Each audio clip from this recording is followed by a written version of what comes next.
پاکستانی اداکار و ہدایت کار یاسر نواز نے شادی سے قبل کسی لڑکی سے چھپ کر ملنے کا دلچسپ واقعہ سنا دیا۔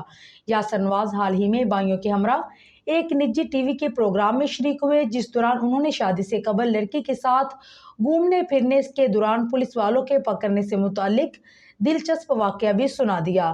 یاسر نواز نے بتایا کہ شادی سے قبل اسکول کے زمانے میں ایک لڑکی کو کالج یونیفارم میں گاڑی میں بٹھا کر گھوم رہا تھا کہ اس دوران میں نے ایک درخت کے نیچے گاڑی روکی اور اس لڑکی سے باتیں کرنے میں مگن ہو گیا۔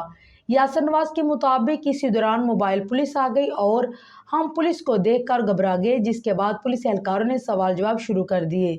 اس وقت میں خاصا پریشان تھا، لیکن وہ لڑکی مجھ سے زیادہ پر اعتماد تھی۔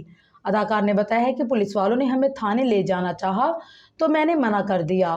انہوں نے زبردستی کی تو میں نے ابو کو کال کر کے سب سچ بتا دیا کہ لڑکی کے ساتھ ڈیٹ کے دوران پولیس والوں نے مجھے پکڑ لیا ہے، جس کے بعد ابو نے پولیس سے بات کی اور معاملہ ختم ہو گیا۔ یاد رہے کہ میزبان ندا یاسر اور یاسر نواز 2002 میں رشتہ ازدواج میں بندھے تھے اور ان کے 3 بچے ہیں۔